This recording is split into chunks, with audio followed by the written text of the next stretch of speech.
Hello and welcome back to the world of the spirit consciousness. This is the continuation of the book study session on the astral body and other astral phenomena. We are now in the middle of the 10th module, which discusses the after death life. In this particular subsection, we will be discussing the description of life in the astral plane. In the previous sessions, we've discussed about death, karma loka, and entering and awakening in the astral plane. Here, we shall be discussing the description of life in the astral plane.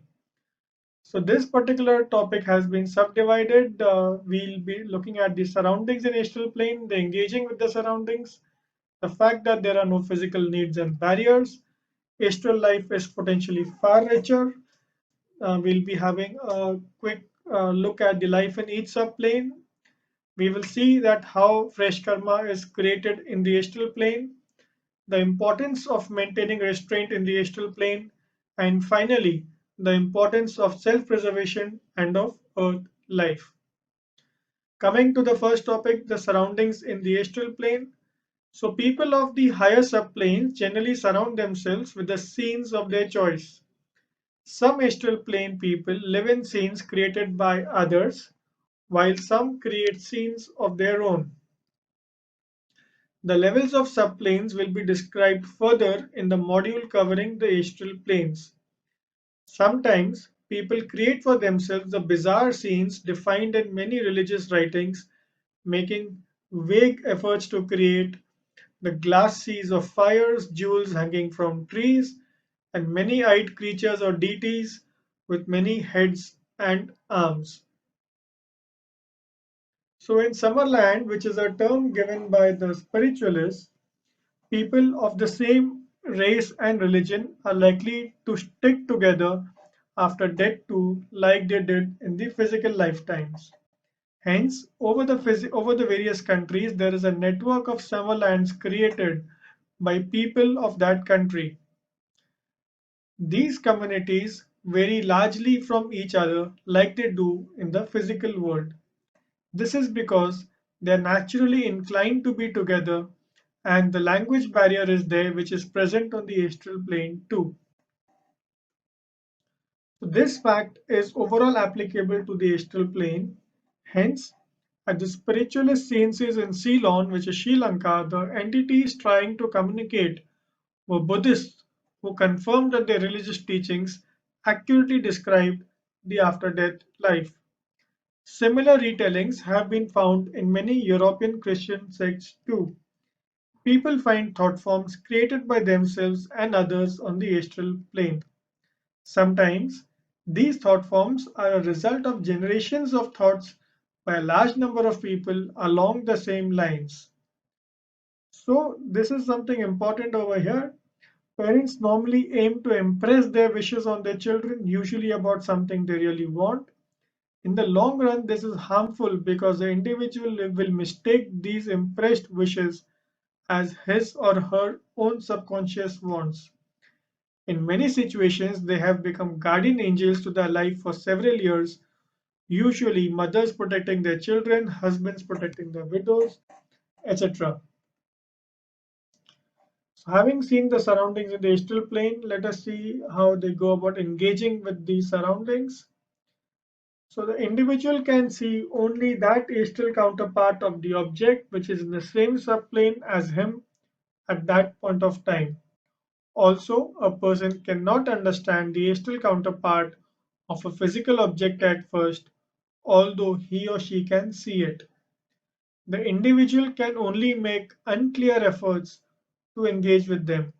For example, indistinct movements of physical objects or stone throwing in haunted houses.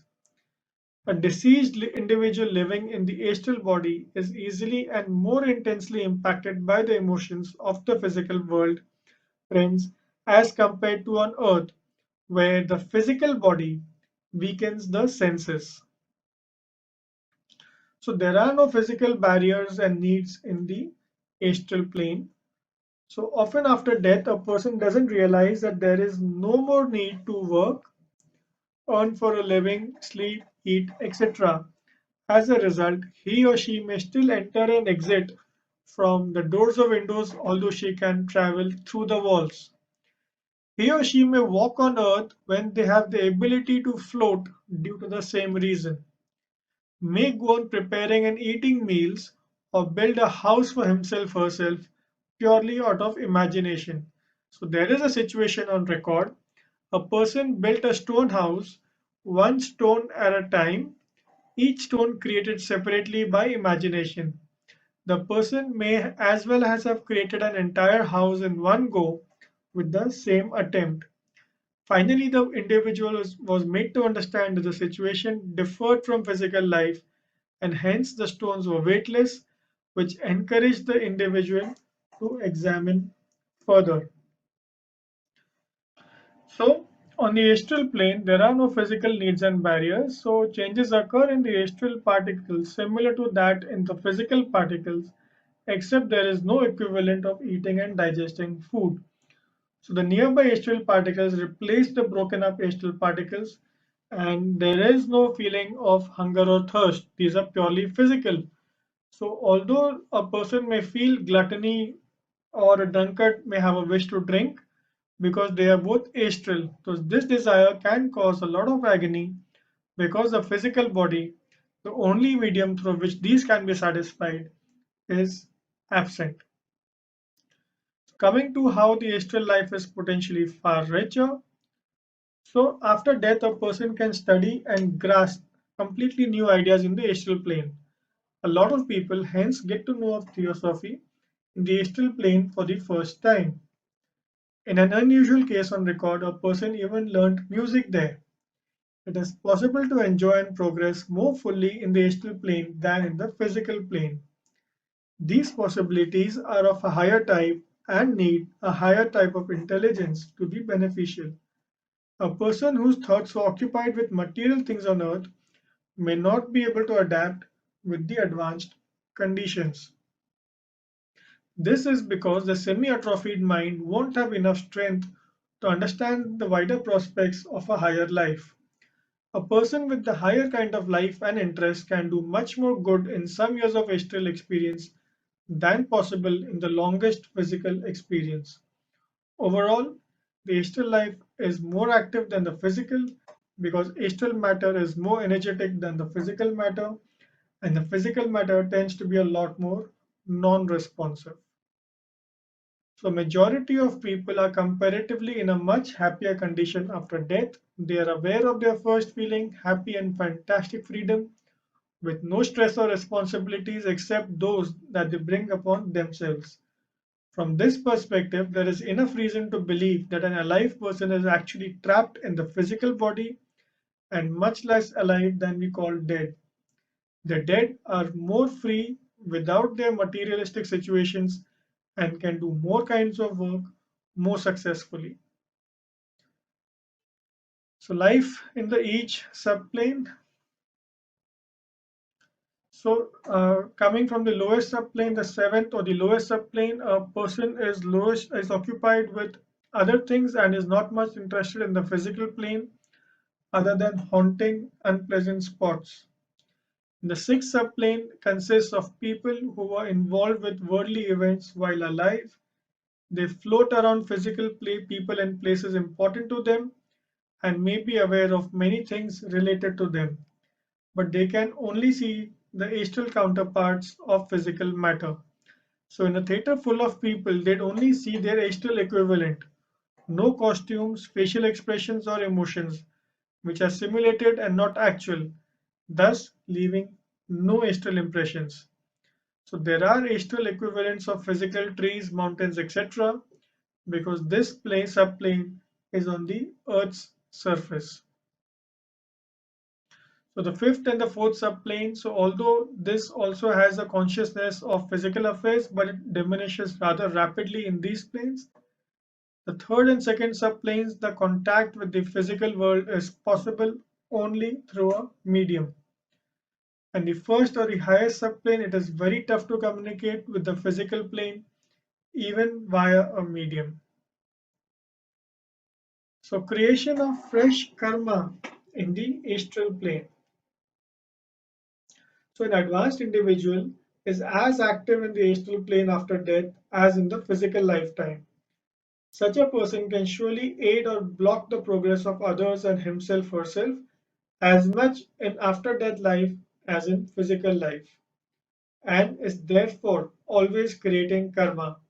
A person's consciousness is much more clear when they are living in the astral plane as compared to when they enter during the sleep life.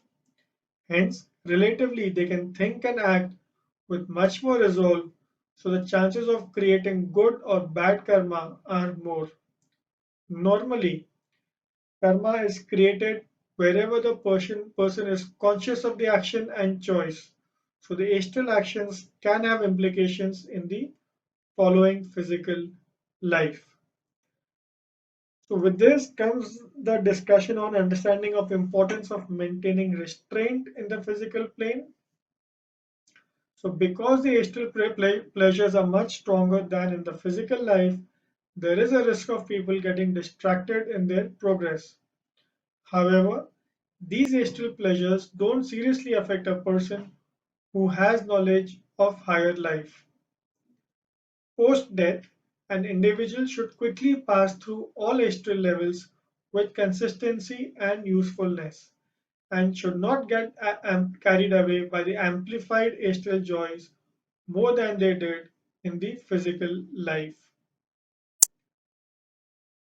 So, finally, the importance of self preservation and earth life.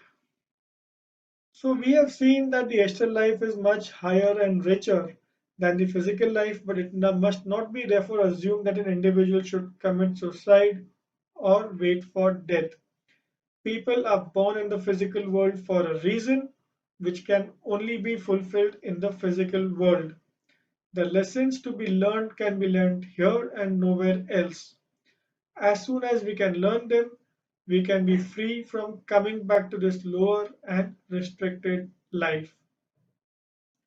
So the ego undergoes a lot of hardships to incarnate in a physical body and to live the early childhood, which is the most exhausting. In the early childhood, the ego is slowly learning to take charge of his or her bodies, and the hard work should not be wasted out of sheer stupidity. So, from this viewpoint, one must follow the natural urge of self preservation, the life, live the earthly life to the fullest, and stay in the physical life till the time period assigned. So with this, we come to the end of the description of life in the astral plane. In the next video, we will be discussing about how one can have a blissful afterlife.